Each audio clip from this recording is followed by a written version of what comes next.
주일 예배 찬양 시작하겠습니다. 사랑의 하나님 아버지 감사합니다.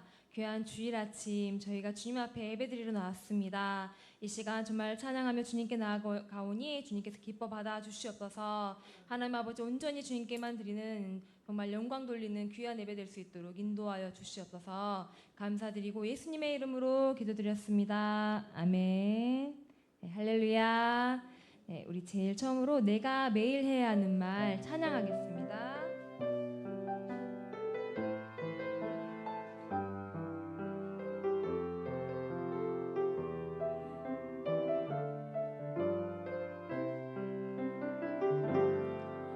내가 매일 해야 하는 말 주님 감사합니다. 이 고백할 때 모든 불평 다 사라지네. 내가 매일 해야 하는 말 주님 사랑합니다. 이 고백할 때 모든 공허함 사라지. 다시 한번 내가 매일 해야 하는 말 내가 매일 해야 하는 말 주님 감사합니다. 이 고백할 때의 모든 불평 다 사라지네. 내가 매일 해야 하는 말 주님 사랑합니다. 이 고백할 때의 모든 공허함 사라지네. 날 사랑하심 날 사랑하심 날 사랑하심 날 사랑하심 성경에 쓰였네.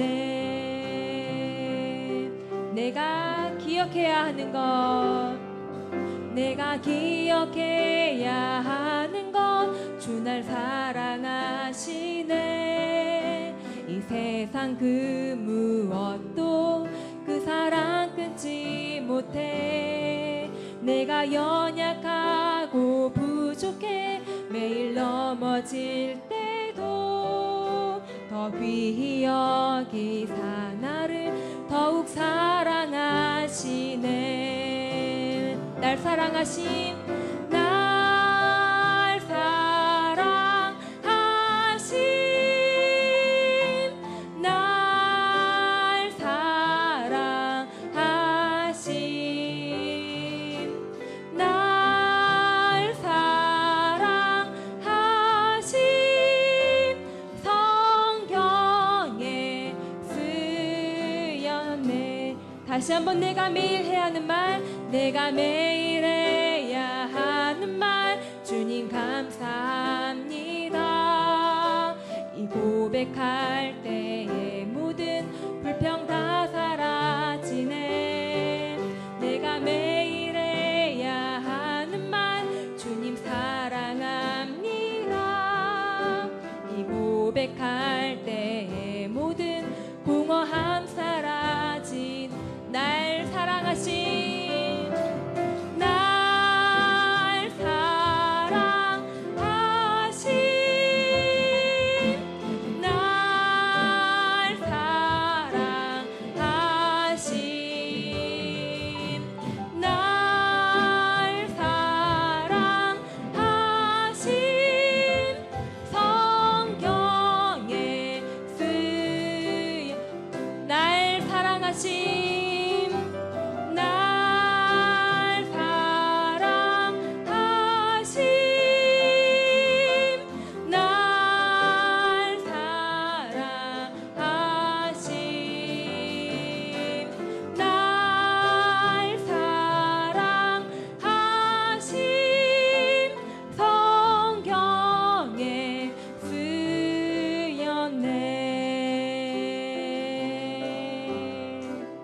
할렐루야.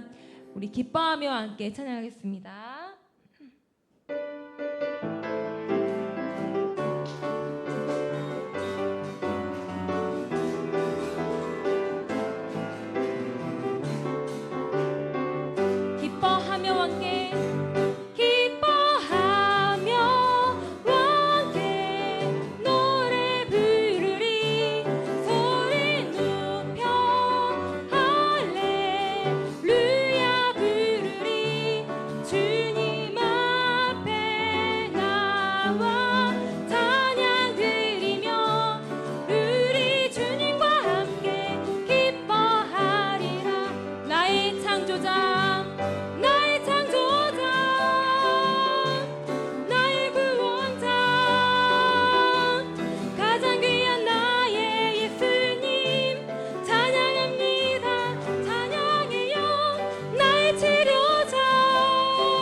나는 선포하리 만왕의 왕의 쓴 나는 선포하리 만왕의 왕 예수 주의 나라 임하시네.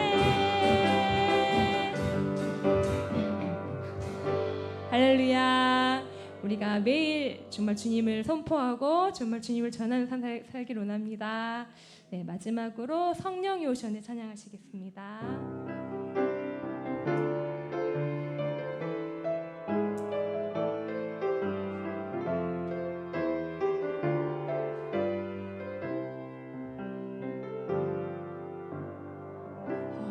시절 지날 때 깊은 한숨 내쉴 때 그런 풍경 보시며 단식하는 분이 있네.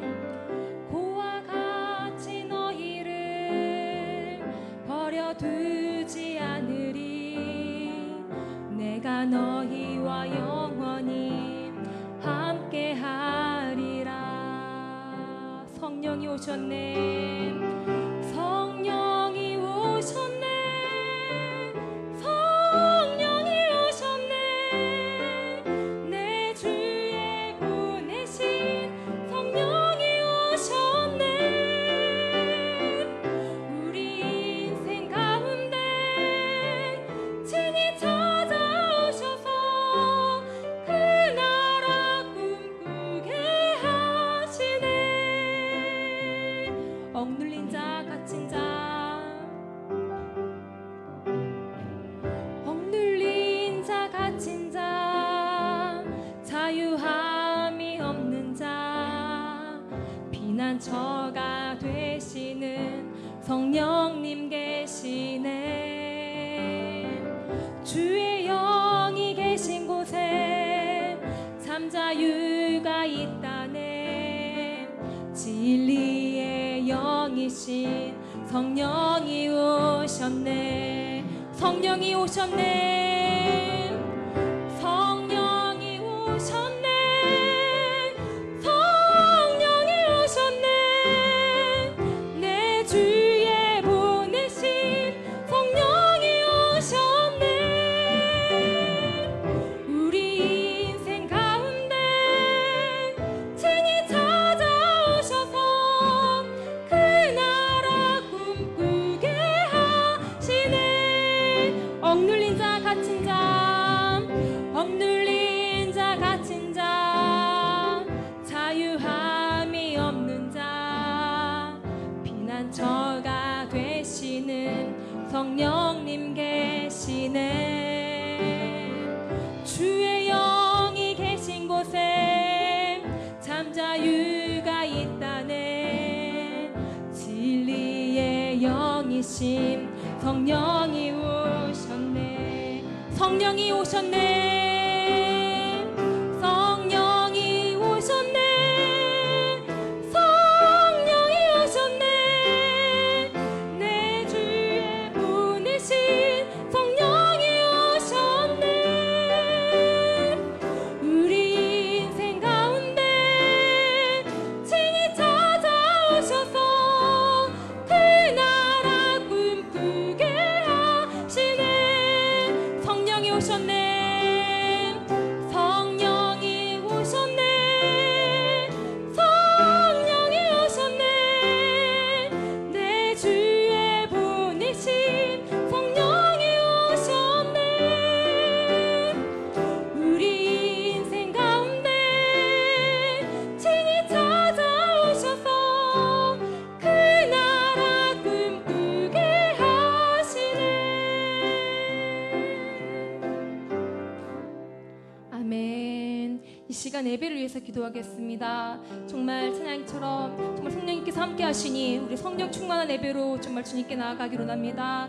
온전히 정말 성령 충만한 가운데 예배 드릴 수 있도록 기도하시고 오늘도 말씀 증거하실 목사님 정말 주님의 인도하심 따라 그 귀한 말씀을 담대히 선포케 인도하여 주시옵소서. 성령 충만케 하여 주시옵소서. 주여 삼창하시고 기도하겠습니다. 주여 주여 주여 주여. 하나님 아버지 감사합니다. 정말 주님께서 성령 보내주시고 하나님 아버지 정말 주님께 함께 살게 해주셔서 감사드립니다. 하나님 아버지 시간 예배드릴 때 성령 충만한 가운데 주시고 오늘도 말씀 증거하실 목사님 성령의 충만함을 인도해 주십시며 귀한 말씀 담대 성령께 인도하여 주시옵소서. 주님께서 역사하여 주시옵소서.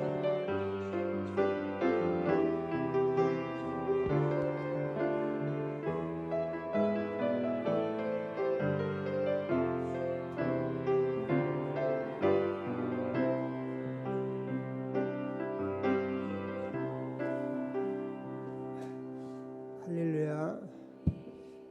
오늘 또 우리 성도님들 나오셔서 참 반갑고 감사드립니다. 같이 예배드리게 하신 하나님을 찬양합니다. 모두 자리에서 일어나서 하나님 말씀 묵상하심으로 예배를 시작하겠습니다.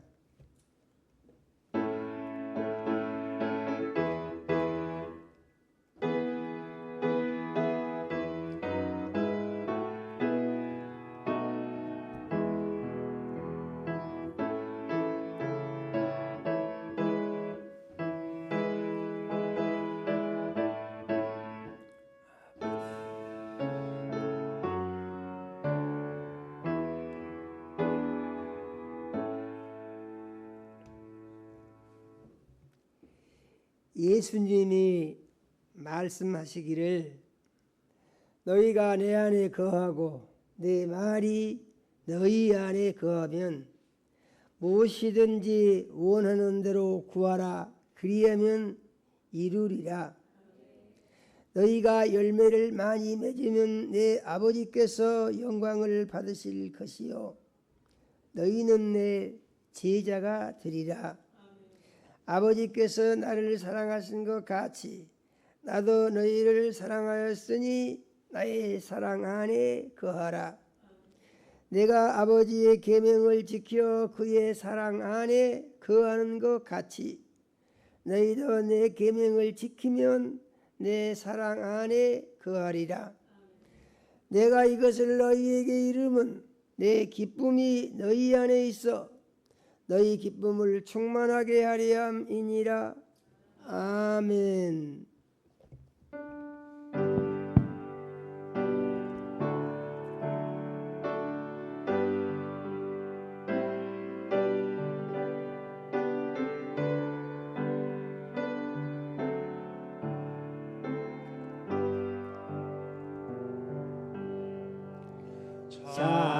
찬양 성부 성자 성령 성삼위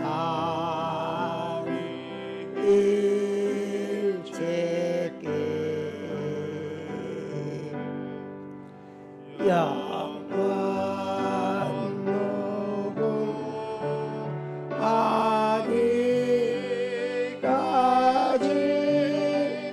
영광을 돌리세. 영광을 돌리세. 아멘.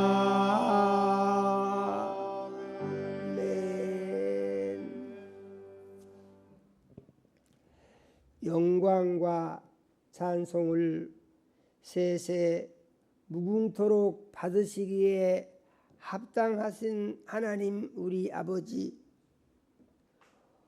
몹시도 더웠던 여름철을 하나님 우리 아버지 은혜 가운데 건강하게 보내게 하시고 가을철을 맞이해서 하나님 앞에 모여 이렇게 예배드리게 축복하신 은혜를 감사드립니다.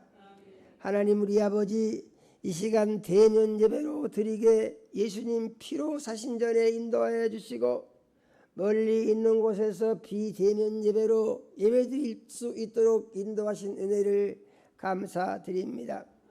하나님 우리 아버지, 이 시간 우리의 모든 죄를 예수님 십자가 위에서 흘리신 보배로운 피로 씻어 깨끗게 하여 주시옵소서.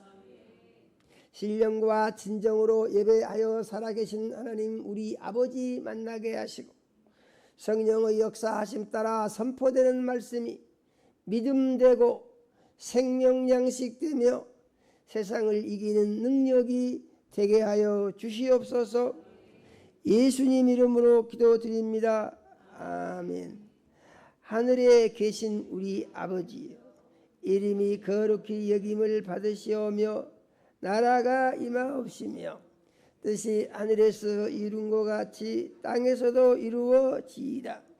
오늘날 우리에게 일용할 양식을 주옵시고 우리가 우리에게 죄 지은 자를 사하여 준 것 같이 우리 죄를 사하여 주옵시고 우리를 시험에 들게 하지 마옵시고 다만 악에서 구하옵소서.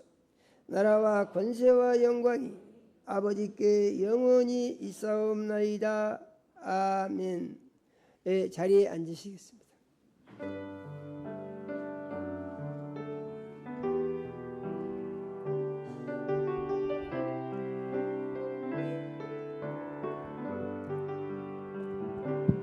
사랑합니다 나의 예수님, 사랑합니다 아주 많이요. 사랑합니다 나의 예수님, 사랑합니다 그것뿐이에요. 사랑한다 아들아, 내가 너를 잘 아노라. 사랑한다 아들아, 내게 축복도 하노라. 사랑합니다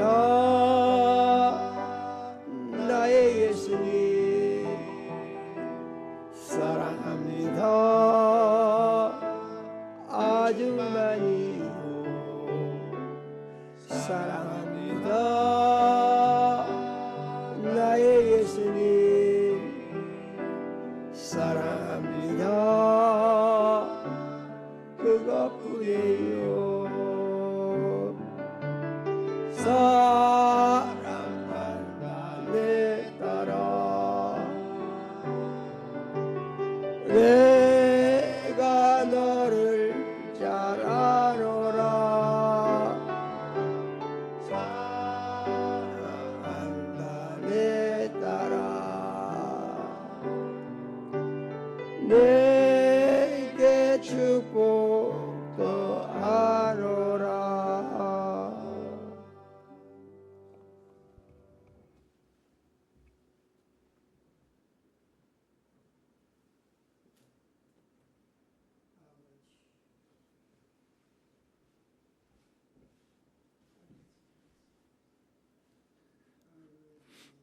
사랑과 은혜가 충만하시고 걸어가신 하나님 아버지, 지난 한 주간도 주님 은혜와 사랑 가운데 살게 하여 주시고 거룩한 주일을 맞이해서 주님의 몸된 교회로 인도해 주시니 참으로 감사를 드립니다. 믿음의 반석 위에 교회를 세우시고 부흥성장케 하신 하나님 아버지, 저희들 교회가 이 땅의 빛과 소금의 역할을 감당하는 교회 되게 하옵시며 주님의 도우심으로 또 많은 영혼들이 차고 넘치는 교회로 인도하여 주시옵소서. 오늘도 귀하신 목사님 세우시고 말씀 주시니 참으로 감사를 드립니다. 늘 성령 충만케 하옵시고 말씀을 선포할 때 생명 말씀, 진리 말씀, 능력의 말씀으로 선포케 하시며 이 시대에 가장 주님을 기쁘시게 하는 귀하신 목사님으로 사용하여 주시옵소서. 주님을 살아가는 자녀들 이 자리에 모였습니다. 신령과 진정으로 드려지는 예배되게 하옵시고 선포되는 말씀 가운데 어느 주만 성령 충만받게 하옵시며 간구하는 모든 기도에 응답하여 주시옵소서. 선포되는 말씀 믿음되게 하옵시고 말씀 의지하고 하늘에 소망 삼고 살아가게 하옵시며 말씀에 순종하고 복종해서 주 안에서 참 평안과 안식을 누리고 말씀을 가르쳐 지키는 사명 감당해서 주님의 기쁨과 영광이 되는 삶이 되게 하여 주시옵소서. 예수님 이름으로 기도했습니다. 아멘.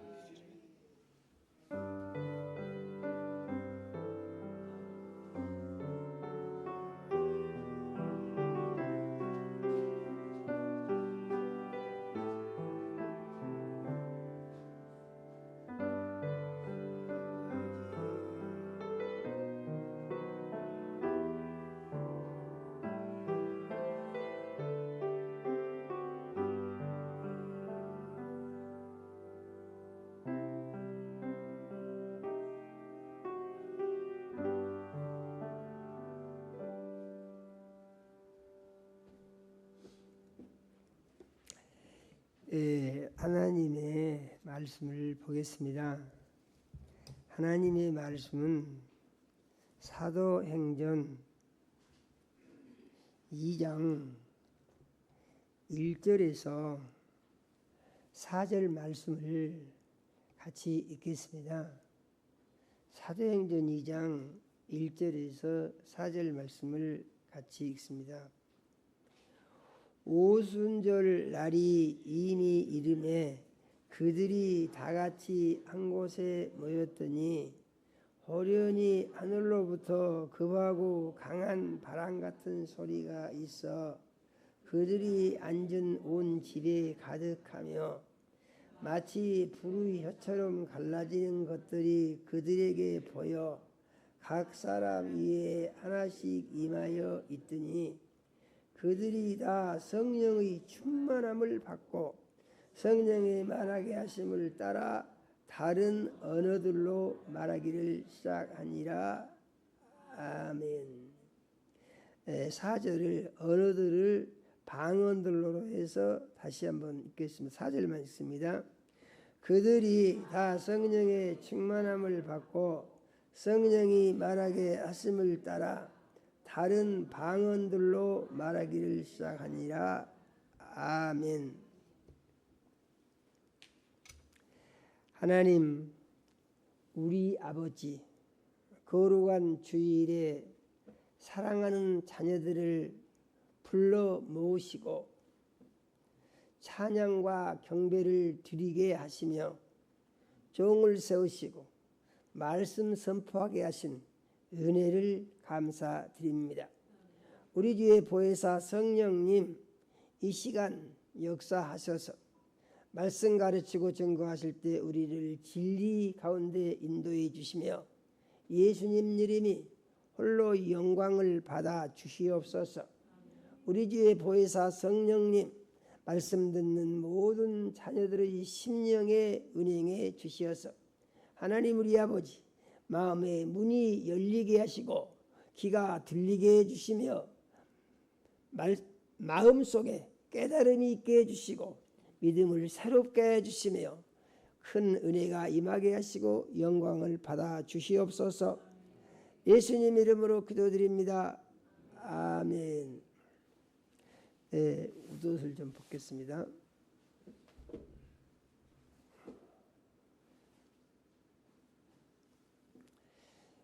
우리가 다니면서 가장 많이 보는 것이 무엇인가 한번 생각해 볼 때 많이 보이는 것이 여러 가지가 있죠. 그런데 그 중에서 어느 곳에 가든지 거의 있는 것이 나무가 아닌가 그런 생각을 합니다. 나무가 아주 많이 있죠. 그리고 나무는 사람의 삶에 있어서 아주 유익하다. 그렇게 보편적인 인식을 가지고 있습니다. 나무가 사람에게 필요한 산소를 준다고 그러지 않습니까? 그런데 나무를 볼 때 사람들은 이제 나무의 이 밑둥, 나무의 줄기와 가지를 보고 꽃도 보고 열매도 보고 그러죠. 그래서 나무에게 있어서 가장 중요한 것은 무엇이냐? 그것은 나무 둥지나 가지나 뿌리나 열매나 이런 게 중요한 것이 아니고 그 뿌리가 제일 중요한 것입니다. 그렇게 생각하십니까? 뿌리가 부실하면은요 나무가 오래 살지 못해요. 반드시 죽습니다. 그런데 뿌리가 부실하지 않고 건강하면은 가지가 좀 꺾이고 잘리고 했다고 하더라도 또 새순이 나서 또 건강하게 다시 자랍니다. 할렐루야. 예, 이런 말씀을 왜 드리냐 하면은 신앙에 있어서도 우리 신앙의 뿌리가 아주 중요한 것이다 그런 말입니다. 그래서 마음속에 신앙의 뿌리가 잘 내리면은 이 뿌리에 의해서 믿음이 자라게 되고 꽃이 피게 되고 열매가 맺어지게 되고 좋은 믿음의 나무가 우리가 다 될 수가 있는 것입니다. 오늘 말씀을 보게 되면은 이제 오순절 날로부터 말씀이 시작하고 있는 것을 볼 수가 있습니다. 이 오순절 날 성령이 임해서 방언을 말했다. 이 주 내용이 그 얘기죠. 성령의 충만함을 받고 방언을 말했다. 120명 된 사람들이 일시에 동시에 그런 일이 일어났다. 이제 그런 말씀이죠. 우리가 이제 오늘 이 말씀을 같이 생각을 해보면서 중요한 것은 오순절 날 마가의 다락방 120명에게 임한, 그래서 120명에게 성령의 충만함이 임하고 방언을 말하기 시작한 이 오순절의 성령 강림이 나와 무슨 관계에 있는가? 아니 성경은 언어라고 말했는데 어째서 방언이라고 또 그렇게 하십니까? 이런 생각을 할 수도 있죠. 그런데 개역 개정 성경에 개역 개정을 하면서 방언을 언어로 바꿨어요. 그런데 그 이전에 개역 성경을 보게 되면은 방언으로 되어 있습니다. 방언으로. 그래서 본래는 방언이 맞는 것인데 왜 이것을 언어라고 했냐? 뒤에 보게 되면은 세계 각국에 흩어져 있던 유대인들이 유월절을 지키기 위해서 예루살렘으로 다 모였는데 그들의 귀에 하나님의 신비한 비밀이 자기 나라 말로 다 들린다 그 말입니다. 로마에서 온 사람들은 로마 말로 말이 들리고 그리스에서 온 사람들은 그리스 말로 말이 들리고 터키 지방에 온 사람들은 거기 나라 말로 들리고 세계 10여 개국 이상에서 유대인들이 모두 유월절을 지키려고 모였는데 전부 자기 나라 말로 들린다 그런 말입니다. 그러니까 그것에 의해서 언어라고 이렇게 썼지 않느냐. 본래는 방언입니다. 그러면 왜 자기 나라 말로 들렸느냐? 그것은 자기 나라 말로 말을 해서 들린 게 아니고 방언으로 똑같이 말하는데 하나님이 즉시 통역을 해서 그렇게 듣게 해주신 것입니다. 방언 통역을 한 거예요. 하나님께서. 아니 하나님이 어떻게 그렇게 하실 수 있습니까? 그래서 우리는 하나님 믿을 때 전능하신 하나님이시고 신비하신 하나님이시고 그래서 하나님은 신묘 막측하신 하나님이시다 이렇게 성경은 기록합니다.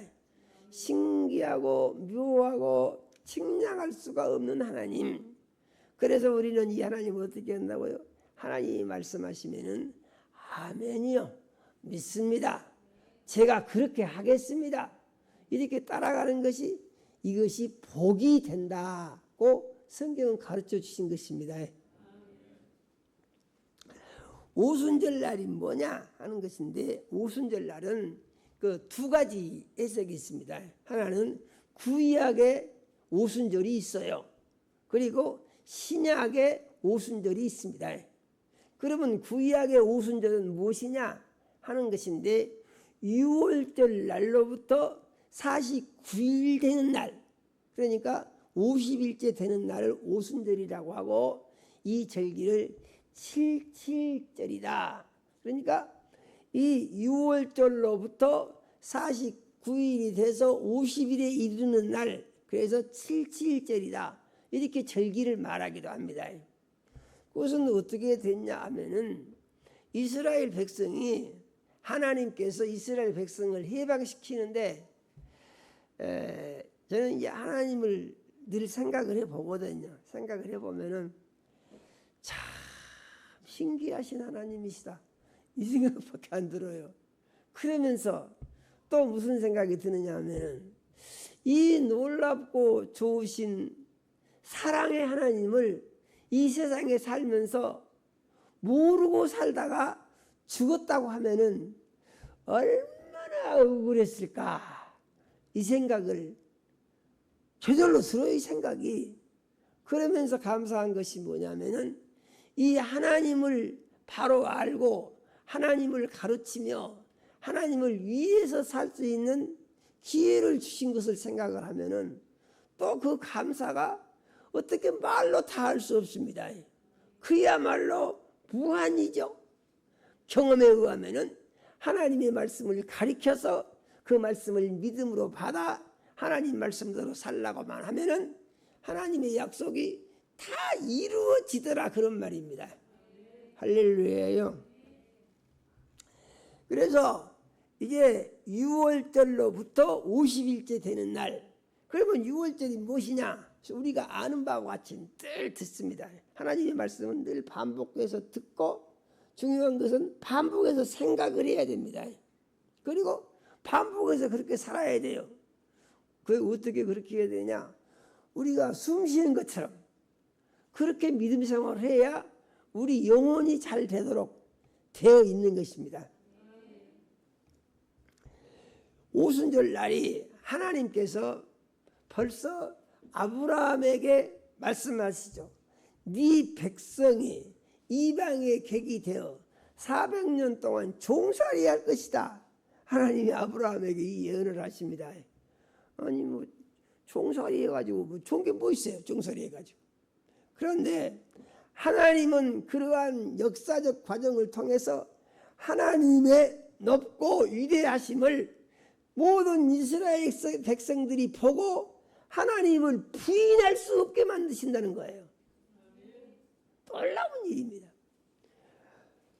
아브라함에게 예언하신 하나님이 이삭과 야곱의 시대에 와서 이제 애굽에 이 야곱의 아들 요셉이 들어가서 총리가 되게 하시고, 이거 총리가 되게 하는 것도 보면 말도 안 되잖아요.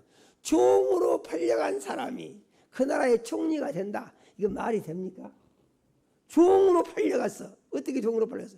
손과 발에 쇠사슬이며 착고가 채여가지고 그 나라에 팔려가서 그 나라의 이 바로 왕의 시대장인 보디발에게 돈으로 팔려가서 그 집에서 종살이 한 것입니다. 종살이 하다가 누명을 쓰고 또 감방에 들어가잖아요. 죄수가 된 것입니다. 그런데 어떻게 총리가 됩니까? 가능성이 전혀 없어요. 그런데 이렇게 총리가 된 배경에 무엇이 있냐면은 요셉에게 하나님에 대한 믿음이 있었고 요셉은 낙심하지 않았다는 것입니다.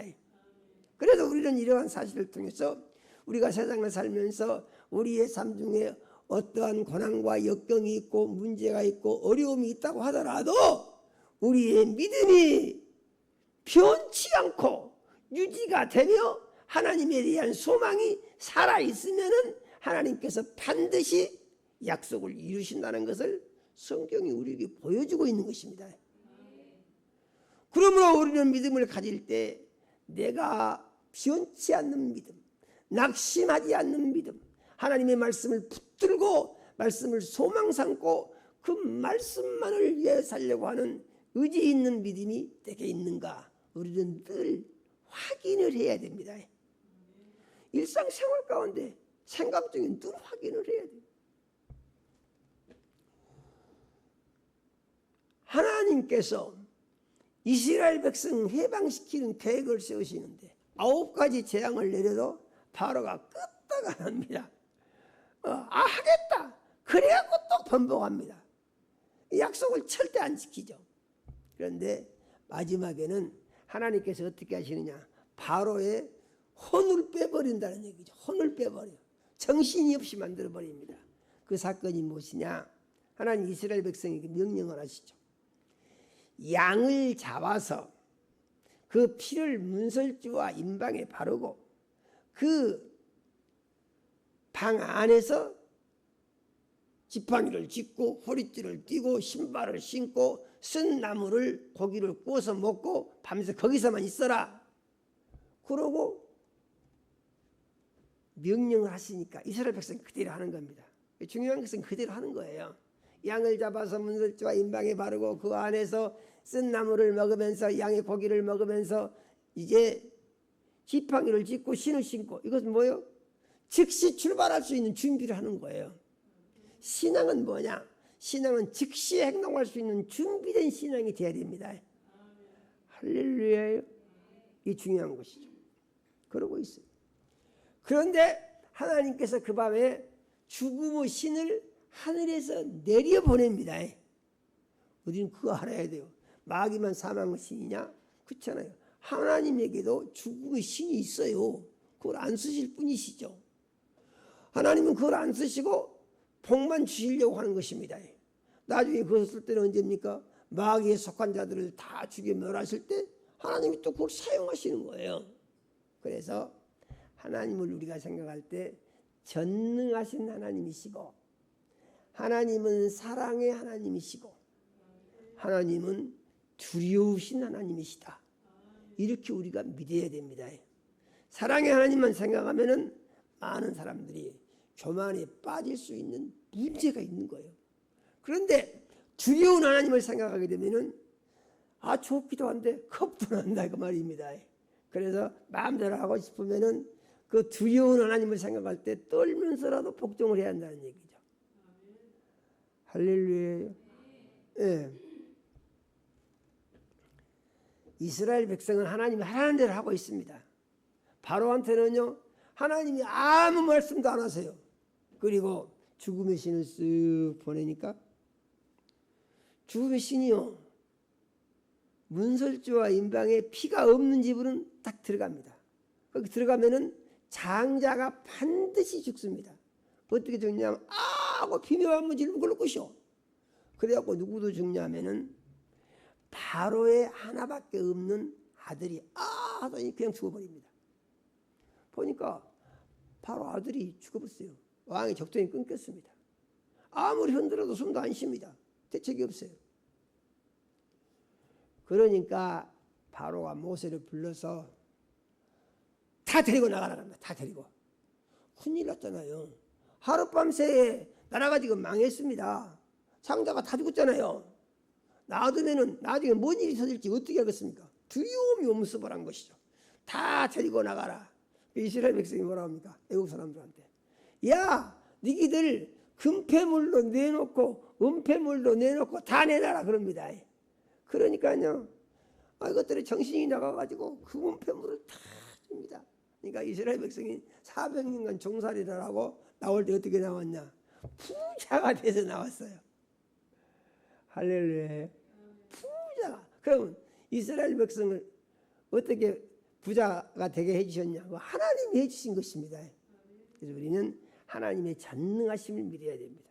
그래서 그 밤에 애굽의 장자는 다 죽고 이스라엘 백성들은 한 사람도 안 죽고 그 밤에 이스라엘 백성이 해방을 받았다, 그런 얘기예요. 그런데 해방을 받은 그날이 어떤 날이냐면은 안식일 날이다, 그런 얘기예요. 안식일 날 해방을 받은 거예요. 그래가지고 이스라엘 백성이 이제 애굽을 떠납니다. 그래서 애굽을 떠나게 된 것은 무엇이라고요? 이스라엘 백성 안 죽고 애굽 백성은 죽었다. 이스라엘 백성은요, 양의 피 바르고 양 잡아서 양고기 안에서 먹고 그것뿐이에요. 그거 어떻게 했어요? 하나님 하라니까 하라신 대로 했어요. 그것입니다. 우리의 신앙은 무엇입니까? 우리의 유월절 양이 되신 예수님께서, 그래서 양을 잡아서 문설주에 임방에 바르니까 어쩐다고요? 죽음을 면했다고요. 그런데 죽을 수밖에 없고 망할 수밖에 없는 우리를 위하여 우리의 대속 제물이 되시고 우리의 유월절 양이 되셨다 그랬습니다. 그래서 예수님이 십자가에서 죽으신 날이 어떤 날이냐? 안식일 전날입니다. 안식일 전날. 그러니까 유월절 양이 되셨는데 하루 전에 예수님은 죽게 하신 거예요. 그래가지고 안식일 날은 예수님이 무덤 속에 누워 계셨습니다. 그 다음에 안식 후 첫날, 그러니까 토요일 다음에 일요일이잖아요. 그 주일날 예수님이 사망 권세를 이기고 부활을 하신 거예요. 어떻게 그렇게 되셨느냐 하는 것인데, 그것은 하나님이 그렇게 계획을 세우시고 선포를 하시고 하나님이 그렇게 만드신 것이다 그 말이에요. 그걸 우리는 믿어야 됩니다. 왜 이런 게 중요하냐? 이런 사실을 우리가 믿음으로 말미암아서 우리가 믿는 예수가 정말 하나님이시고 확실한 분이시고 그분의 말씀이 절대 진리이시고, 내가 하나님의 말씀대로만 살면은 내가 세상 사는 날 동안에 은혜를 받을 수 있고 사랑을 받을 수 있고 복을 받을 수가 있고 주님 부르실 때 하나님 나라에 가서 영원히 살 수가 있다. 이 믿음이 확실해진다 이 말이죠. 뭐라겠습니까?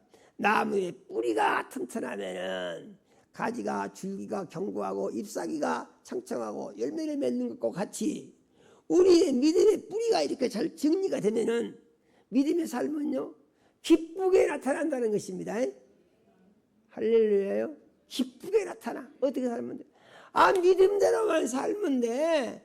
예수 이름만 부르고 예수님만 주인 삼고 말씀만 순종하면 돼. 이렇게 결론이 나오고, 그렇게 살기 위하여 마음 먹고 기도하게 되면은 그렇게 살 수 있도록 해 주시는데, 그것이 어디서 나오느냐? 이 말씀에 근거한 믿음의 뿌리가 있을 때 확 우리의 믿음이 확실해지고 온전해지는 것이다. 그러한 말씀이에요. 할렐루야예요. 그래서 이제 구약의 오순절은 그 6월절로부터 49일째 되는 날, 그러니까 50일 날입니다. 6월절로부터. 6월절이 뭐라고 했습니까? 6월이란 말이 전 처음에 몰라 그랬어요. 6월이고 뭐 6월달에 뭐 무슨 절기가 있는가 보다. 그런데 그게 아니고 이게 패스오버, 이게 뛰어넘는다는 얘기거든요. 그러니까 6월절이라는 말이 한문표일 겁니다. 한문. 뛰어넘을 유, 뛰어넘을 월, 그럽니다. 글자가. 그래서 6월절이라는 말은 뛰어넘은 절기다. 뛰어넘은 절기가 뭐라고요? 하나님이 보내신 사망의 신이 문설주와 임방의 양의 피가 발라진 이스라엘 백성의 집을 건너뛰었다, 그런 얘기예요. 그래서 이스라엘 집을 하나님 보내신 이 죽음의 신이 뛰어넘은 것을 기념하는 이 절기를 6월절이라고 하고, 이 6월절과 함께 이스라엘 백성이 어쨌다고요? 400년 종살이에서 해방을 받았다고요. 그런데 이 해방받은 날이 보니까 하루도 안 틀리게 딱 400년이 마치는 그날에 해방을 받았다, 그런 얘기예요. 아니 어떻게 그런 일이 저절로 있겠습니까? 이것은 하나님이 그렇게 하신 것을 우리는 믿어야 됩니다. 우리 믿음은 뭐요? 우리 믿음은 우리가 하나님의 말씀대로 살기만 하게 되면은 하나님께서 약속의 말씀을 내게 이루시고 약속의 말씀이 내게 약속하신 대로 이루어진다. 이 믿음을 우리가 가져야 됩니다. 이 믿음대로만 살면은 믿음의 꽃이 피고 열매가 맺게 되며 믿음의 나무는 왕성하게 자라게 되고 우리의 삶은 복 있는 삶이 된다. 할렐루야예요. 신약의 오순절은 뭐냐? 그러니까 신약의 오순, 구약의 오순절은 6월절로부터 50일째, 49일째 되는 날 50일 날. 그러면 신약의 오순절은 뭐냐? 이것은 좀 다른 것이, 예수님이 6월절 양으로 죽으셨는데 예수님 3일 만에 부활하셨죠. 그래서 구약의 6월절은 양을 잡는 날로부터 시작을 해가지고 49일이 되는 날 50일, 이게 오순절입니다. 그런데 신약의 오순절은 예수님이 죽으시고 부활하신 날로부터 50일입니다. 50일은, 그래서 오순절이라는 말이 뭐냐면은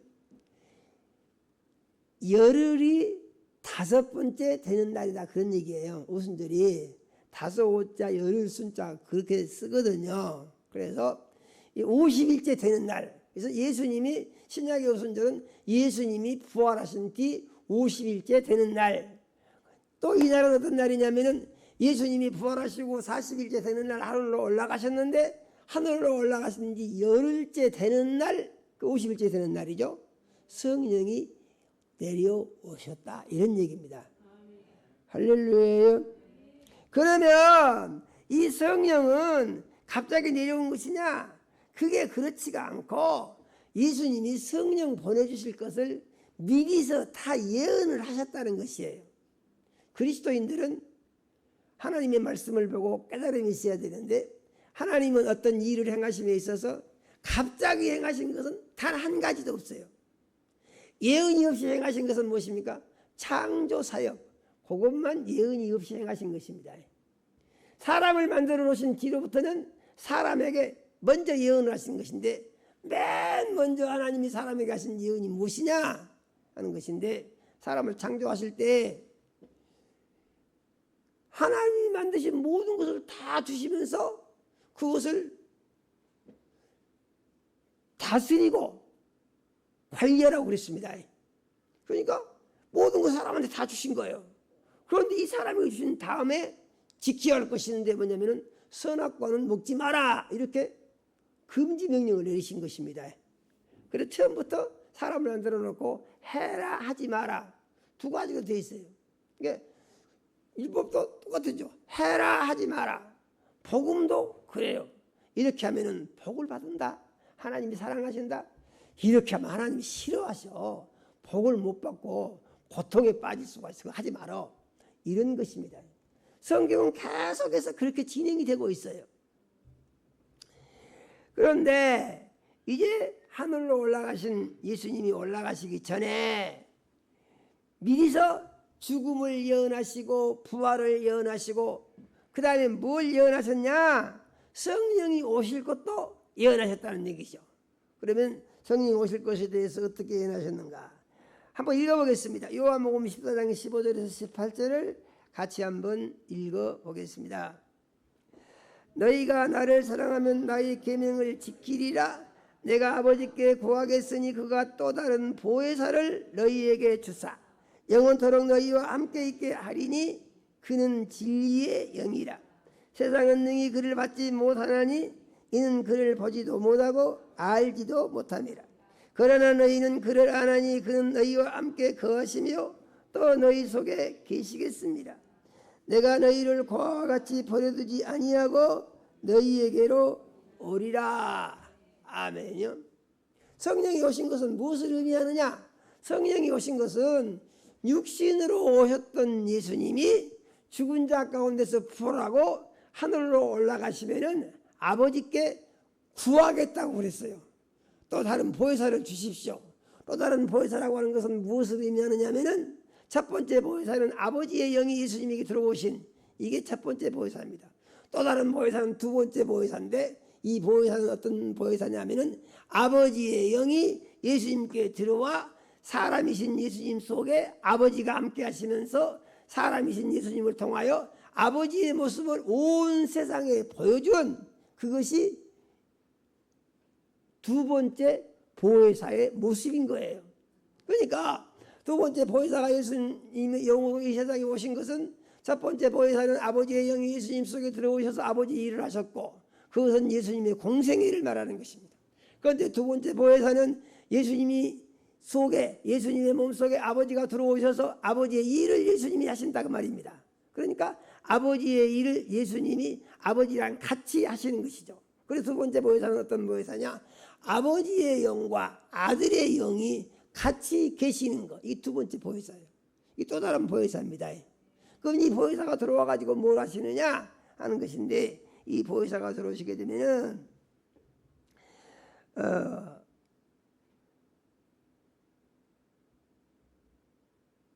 아버지께서 예수 그리스도를 통하여 하시던 모든 일을 다 하게 해주시겠다 그러시는 것입니다.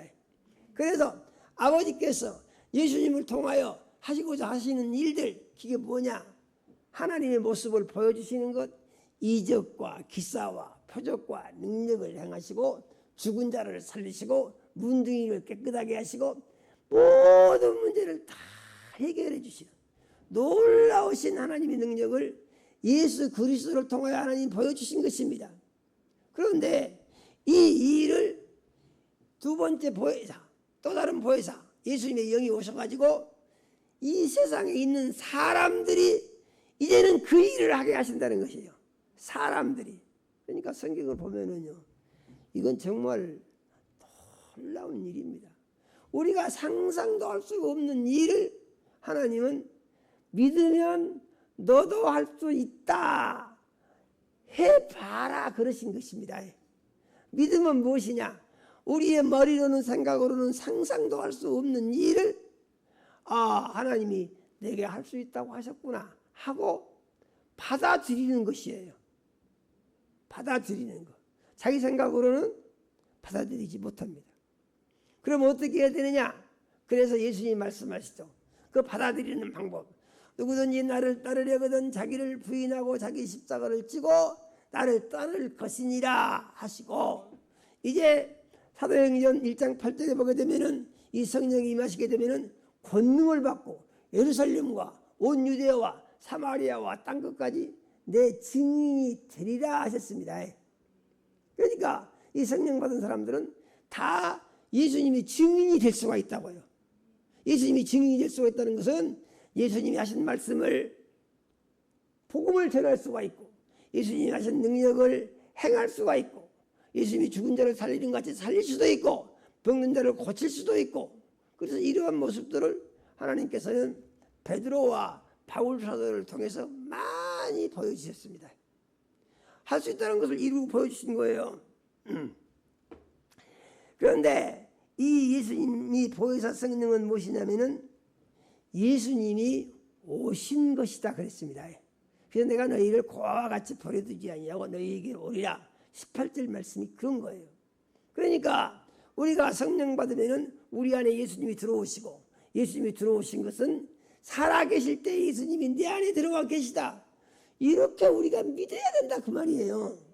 예수를 구주로 영접했습니까? 그 구주로 영접한 예수님은 어떤 예수님이요? 살아계실 때 이적과 기사와 표적과 능력을 행하시던 예수님이 이번에는 영으로 들어오셔서 육신으로 계실 때의 공생의 일을 할 수 있도록 육신이 있는 나에게 영으로 들어오셔서 내 속에서 이 일을 하게 하신다, 이런 말씀이거든요.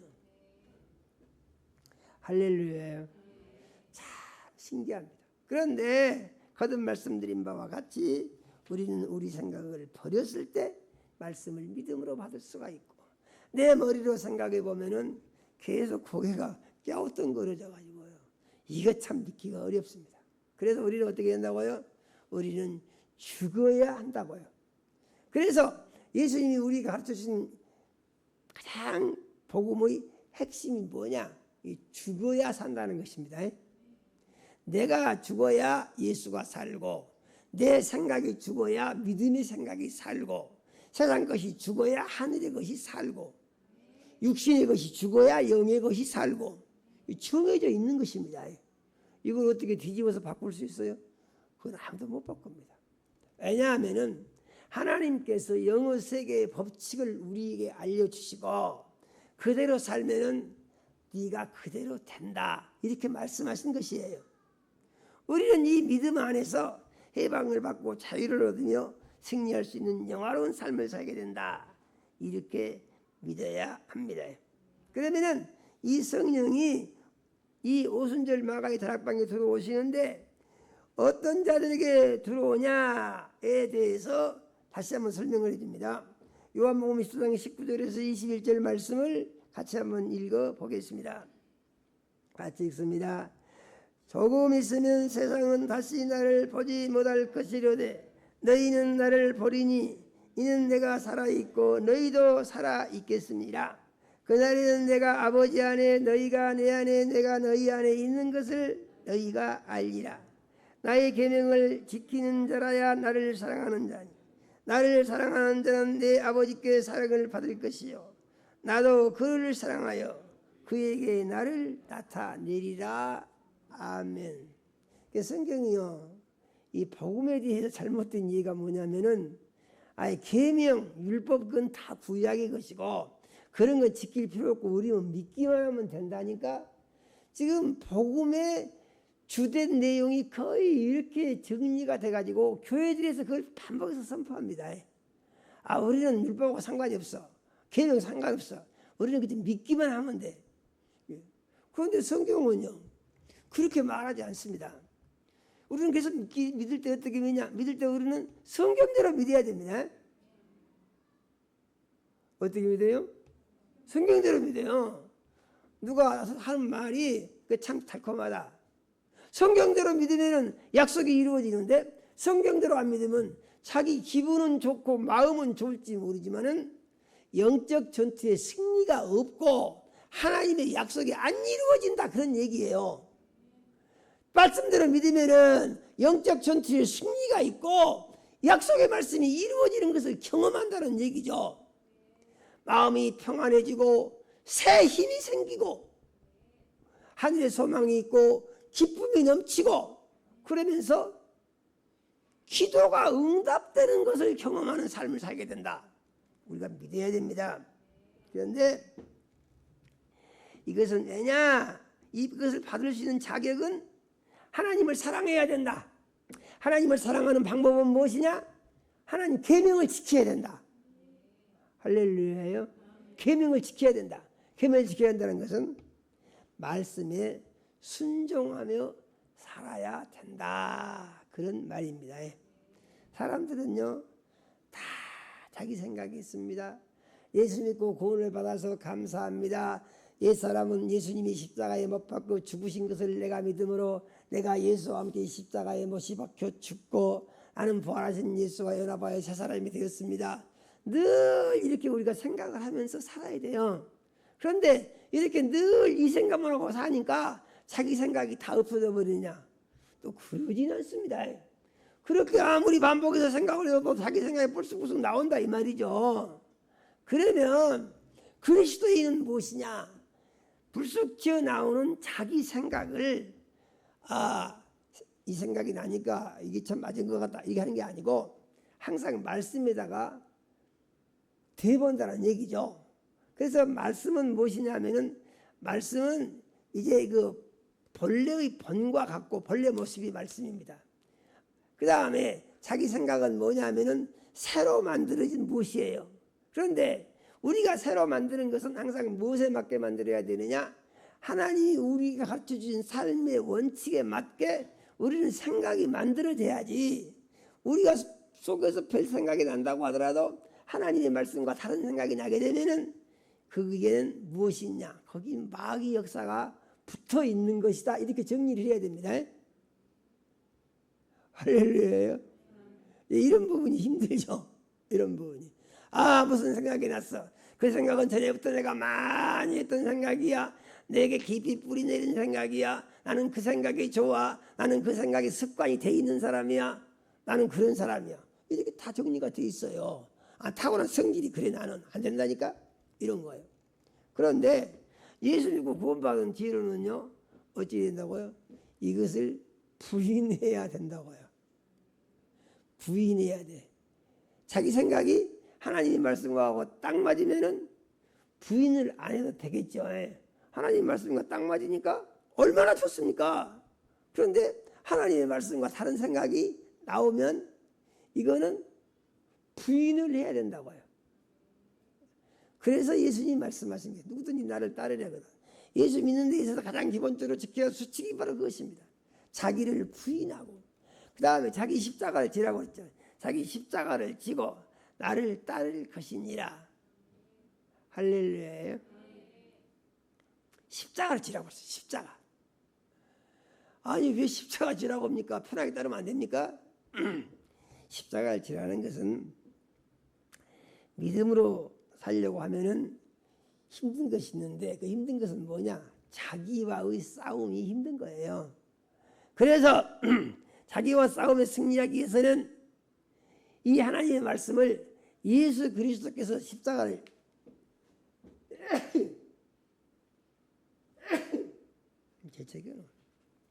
지신 것과 같이 우리도 그거 싫습니다 하고 버려서는 안 된다 그런 얘기죠.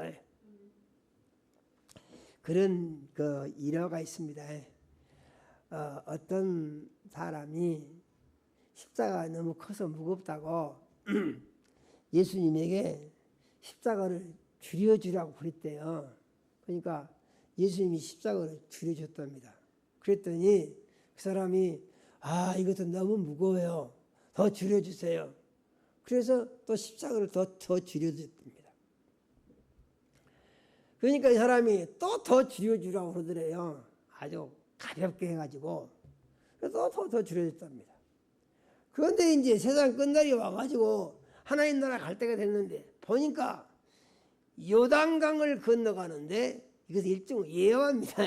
예화. 요단강을 건너가는데 모두가 다 십자가를 거기다가 물 위에다가 얹어놓고 십자가를 타고 건너서 요단강을 건너가더라는 거예요.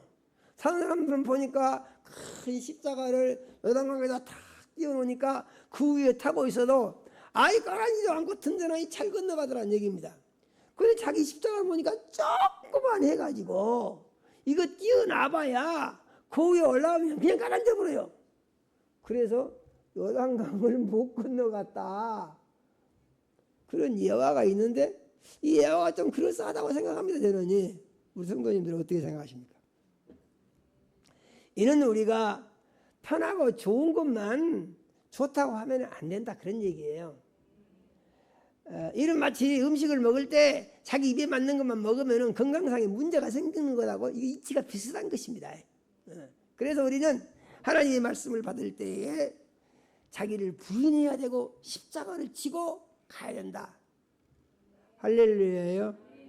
꼭 우리가 기억할 일입니다. 그래서 때로는 믿음 생활하다가 힘들고 어렵다고 느껴질 때에 내가 십자가를 잘 지고 있는가? 힘들고 어려운 것이 십자가라고 하게 되면은 이건 지고 따라야 되는 것이지. 이거 안 돼요. 벗어버리겠어요. 그러면 그건 안 되는 거다라는 얘기죠. 할렐루야예요. 이렇게 믿음 생활을 잘하게 되면은 성령이 충만함을 받게 되고 그런 얘기입니다. 성령의 충만함을 받게 되고 그래서 성령 받으신 분들은 성령의 충만한 상태를 계속 유지해야 됩니다. 나 성령 받으니까 됐어. 이런 분들은 오해하고 있는 거예요. 제가 그런 분들 많이 봤어요. 전에 성령 받아가지고 방언기를 뜨겁게 할 때가 있었는데 지금은 안 돼요. 저 그런 분들 많이 봤습니다. 왜냐하면 성령을 받았는데 성령은 떠나가지 않는다고 그랬어요. 성령은 떠나가지 않습니다. 계속 계신다고 그랬어요. 그런데 신기한 것은 성령은 소멸하는 영이다 그랬습니다. 참 신기해요. 성령은 계속해서 기도로 재충만을 받지 않으면 소멸해서 나중에 이게 없어져 버린다는 거예요. 없어져 버려. 그래서 성령 어떻게 한다고요? 계속해서 재충만을 받아야 된다고요. 재충만. 성령 받으신 분들이 기도를 게을리하게 되면 무슨 일이 생깁니까? 은혜가 떨어지고 맹성해져요. 생각에 은혜가 없어. 기쁨도 없고. 이건 무엇입니까? 기도가 부족하다. 그 신호가 그렇게 나타나는 거예요. 그래서 성령 받으신 분들은 성령의 재충만을 받기 위한 계속적인 기도를 해야 한다고 하는 것과 함께 아직 성령이 내게 안 들어오신 것 같다. 그런 성도님들은 꼭 사모하는 심령을 가지고 기도를 계속 하셔야 됩니다. 할렐루야. 성령이 들어오시는데 성령이 제일 중요하게 보시는 것은 무엇이냐? 사모하는 심령이 있는가? 그 다음에 성령이 들어오실 만한 깨끗한 준비가 되어 있는가? 이걸 보시는 것입니다. 깨끗하다는 것은 무엇이냐면은 얼마나 예수의 피로 씻어 자기를 온전히 죽이고 예수님 앞에 손들고 무릎 꿇고 있는 자기가 만들어졌는가? 이걸 보는 거예요. 이게 쉽지가 않습니다. 그런데 계속 기도하면은요, 하나님이 계속 가르쳐 주십니다. 그리고 언젠가는 자기도 모르는 사이에 성령이 뜨겁게 임재하는 것을 경험할 수가 있게 된다. 이와 같이 우리는 비대하는 것입니다. 그래서 성령의 충만을 받고 성령의 임재가 이루어지게 되면은 그 다음에 무슨 일이 있냐? 성령의 열매가 맺어진다고 그랬어요. 할렐루야요. 성령의 열매가 뭔가 보니까 갈라디아서 5장 22절에서 24절에 성령의 열매를 아주 잘 정리를 해놨어요. 한번 같이 보겠습니다. 오직 성령의 열매는 사랑과 희락과 화평과 오래 참음과 자비와 양성과 충성과 온유와 절제니 이 같은 것을 금지할 법이 없느니라. 그리스도 예수의 사람들은 육체와 함께 그 정욕과 탐심을 십자가에 못 박았느니라. 아멘이요.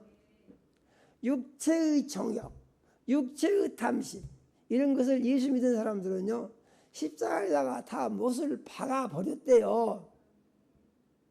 이것은 육체 중심의 삶을 정리해서 없애버렸다. 어떻게 없었냐?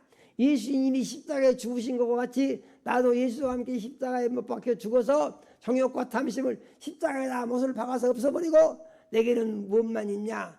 성령이 충만하고 성령의 열매만 있다. 이런 얘기예요. 성령의 열매가 무엇인가 보니까 사랑과 희락과 화평과 그랬습니다. 자비와 양성과 오래 참음과 충성과 온유와 절제 이 9가지입니다.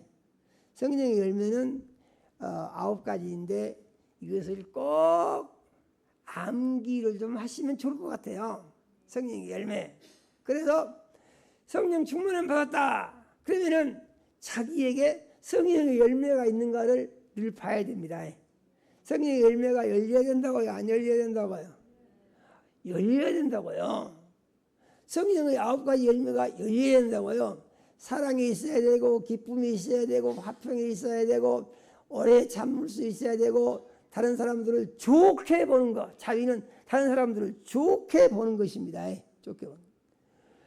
양선 아주 착한 것을 말하죠. 그 다음에 충성, 여기 충성이 나옵니다. 성령의 9가지 열매 충성. 충성은 뭐냐? 이 직분에 대한 충성, 교회에 대한 충성, 하나님의 일에 대한 충성 그 말하는 것입니다. 믿음에 대한 충성. 그래서 계시록에 보면 그러죠. 네가 죽도록 충성하라. 그리하면 생명의 멸류관을 내게 주리라. 이 말씀하시죠. 그 다음에 온유와 절제. 온유라는 것은 마음을 부드럽게 갖는 것입니다. 할렐루야. 마음을 부드럽게 갖는 것. 사람들은요 성질이 없는 사람 없다고 그러잖아요. 다 한 성질은 다 있다고 그럽니다. 성질이 안 된 사람이 성질되면 더 무섭다고 그러지 않습니까? 그런데 이것도 어떻게 했다고요? 십자가에다가 다 못을 박아버렸다고요. 할렐루야예요. 십자가에 못을 박아버렸어. 나는 없어. 그러니까 나한테서는 그게 안 나와야 되는 거예요. 그 온유함만 있어야 돼요. 온유는 예수님이 멍에를 매라고 그랬습니다. 온유는 반드시 해야 되는 거예요. 그래서 우리가 온유한 삶을 살게 되면은 이것이 뭐라고요? 성령의 열매가 있는 그리스도입니다. 그런 얘기죠. 그 다음에 절제를 말합니다. 절제가 이게 아주 중요한 거예요. 절제는 뭐냐면은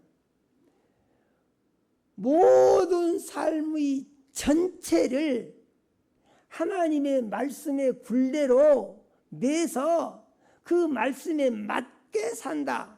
그러니까 성령의 9가지 열매 중에서 맨 끝에 열매가 이게 제일 신경 쓰이고 이거 복잡하고 힘든 열매입니다.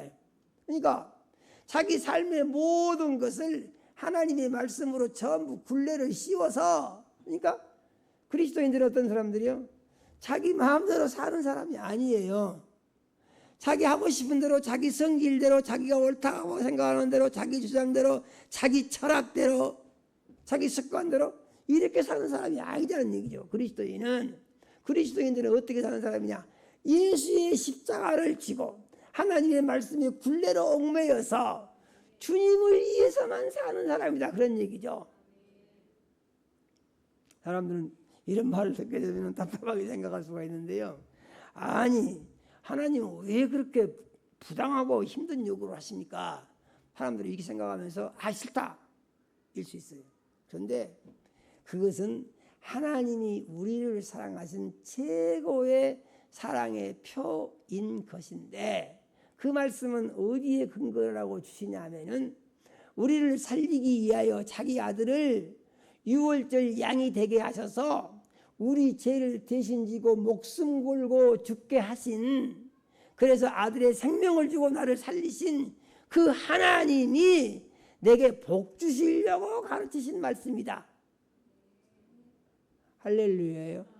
이렇게 받아들이면은 부담이 다 없어지는 거예요. 그리고 기쁨이 충만한 것입니다.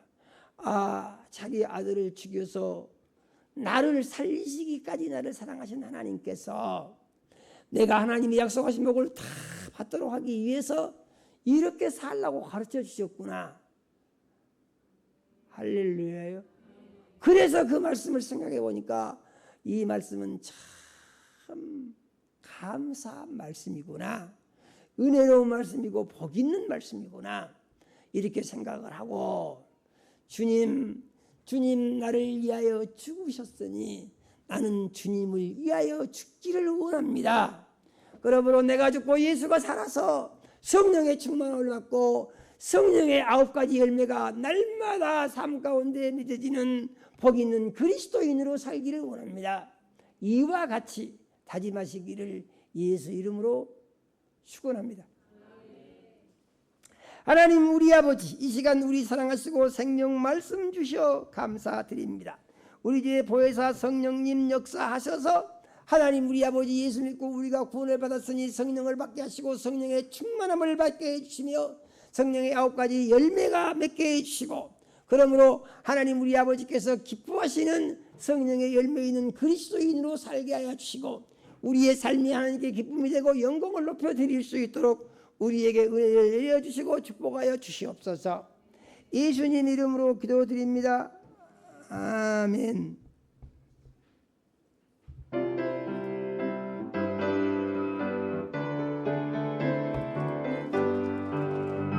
불길가 저 성령 강구하는 느리게 지금 강림하셔서 영광 보여주소서.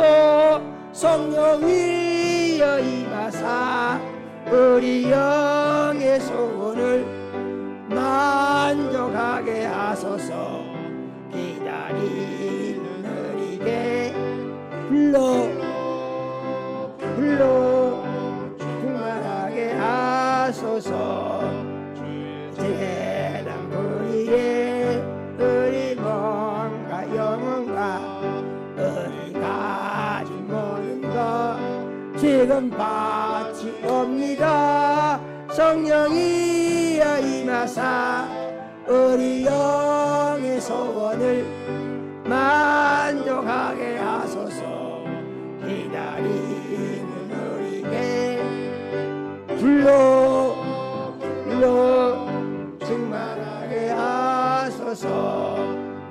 다 바치고 비고 빈 내 마음에 성령 충만하도록 주여 채워주소서. 성령이여 임하사 우리 영의 소원을 만족하게 하소서. 기다리는 우리에게 불러 충만하게 하소서. 약속하신 주께서 약속하신 성령을 믿고 간구하오니 지금 내려주소서. 성령이여 임하사 우리 영의 소원을 만족하게 하소서. 기다리는 우리에게 불러 충만하게 하소서. 아멘.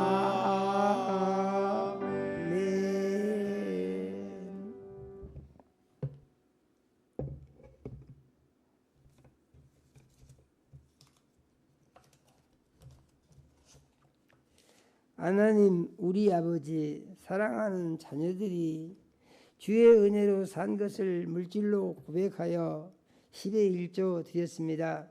하나님 우리 아버지께서 일일이 열납하시고 복을 주시기 원합니다. 영혼이 잘되게 하시고 육신이 강건하게 하시며 성령으로 충만케 하옵소서. 하늘을 여시고 시대 1조 약속을 이루사 창고가 넘치게 채워 주시옵소서. 기도를 들어서 응답하시며 길을 열어서 형통하게 하시고 삶의 열매가 하나님께 기쁨이 되고 영광이 되게 하여 주시옵소서. 하나님 우리 아버지, 건축원금과 선교원금과 해외 선교원금과 구제원금과 차량원금과 장학원금 드린 자녀들 있습니다. 약속하신 말씀같이 믿음대로 되게 하시고 심은대로 거두게 하시되 100배로 거두게 하시며 예수님 이름이 홀로 영광을 받아 주시옵소서. 하나님 우리 아버지 시한원금 드린 자녀들이 있습니다. 하나님 우리 아버지께서 일일이 연락하시고 드린 가정과 자녀들에게 복을 주시며 헌금 쓰이는 곳에 구령의 역사가 일어나게 하여 주시옵소서. 하나님 우리 아버지 특별한 소원이 있어 작정 예물을 드린 자녀들이 있습니다. 하나님 우리 아버지께서 받으시고 소원하는 기도를 들으시고 응답하여 주시며 영광을 홀로 받아 주시옵소서. 하나님 우리 아버지 가족 건강 감사 드린 예물 드린 자녀들이 있습니다. 하나님 우리 아버지께서 일일이 연락하여 주시고 온 가족의 건강을 책임져 주시며 건강한 삶으로 하나님께 기쁨을 누리고 영광을 높일 수 있게 역사하여 주시옵소서. 하나님 우리 아버지 여러 가지 모양으로 감사한 자녀들이 있습니다. 하나님 우리 아버지께서 일일이 연락하여 주시고 영광을 홀로 받아 주시옵소서. 하나님 우리 아버지 감사와 기쁨을 날마다 새롭게 해주시고 하나님을 영화롭게 할 수 있는 열매를 날마다 새롭게 맺어나가게 축복하여 주시옵소서. 하나님 우리 아버지 주일원금 드린 자녀들이 있습니다. 하나님 우리 아버지께서 일일이 연락하시고 돌아온 주간도 말씀의 반석이기에 굳게 세워주시며 말씀을 삶의 지침 삼고 살아갈 때에 하나님께 기쁨이 되고 영광이 되는 열매를 날마다 새롭게 하여 주시옵소서. 예수님 이름으로 기도드립니다. 아멘.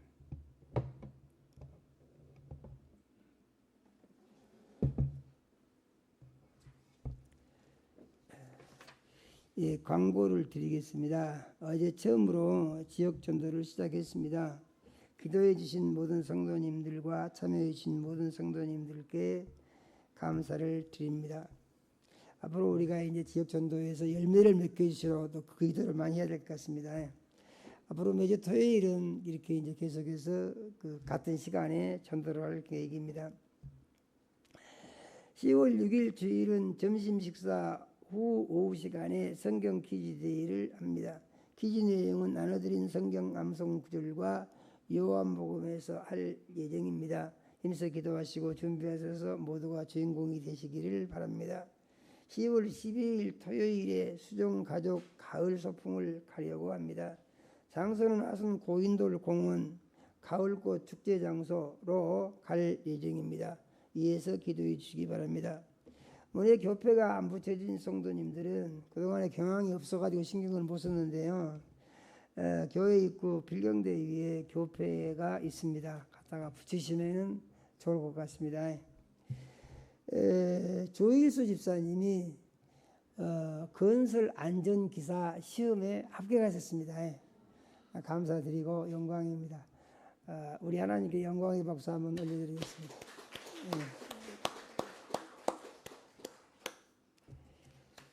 예, 감사합니다.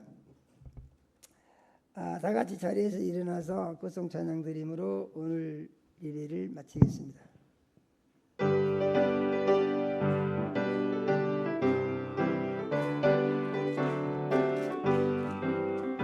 빛의 사자들이여서 가서 어둠을 물리치고 주의 진리 모르는 백성에게 복음의 빛 비춰라.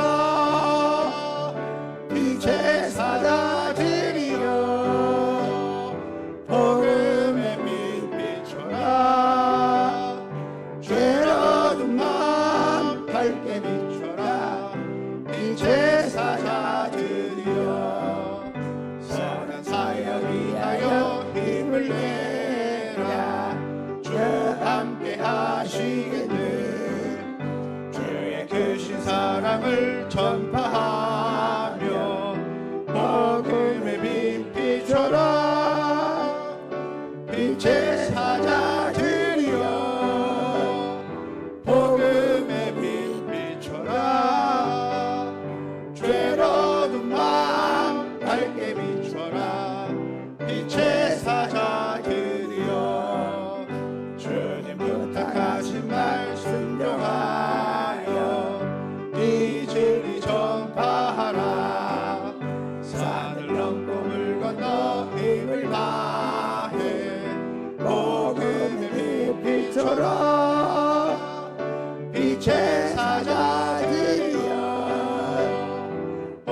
빛의 사자들이여 동서남북 어디나 땅끝까지 주님만 의지하고 너나도 못 보는 백성에게 복음의 빛비춰라 빛의 사자들이여 복음의 빛비춰라 괴로운 밤 밝게 비춰라 빛의 사자들이여.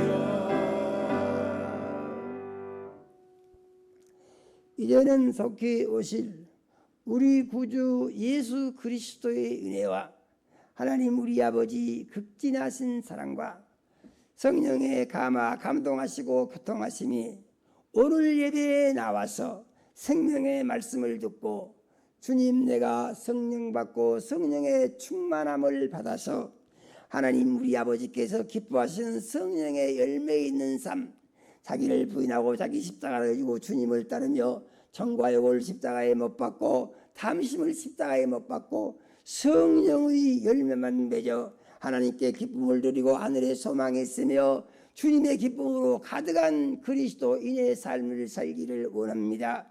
마음속에 원하고 사지만 사랑하는 모든 자녀들의 심령 위에와 가정 위에 이제로부터 영원까지 함께 하시기를 축원하옵나이다. 아멘.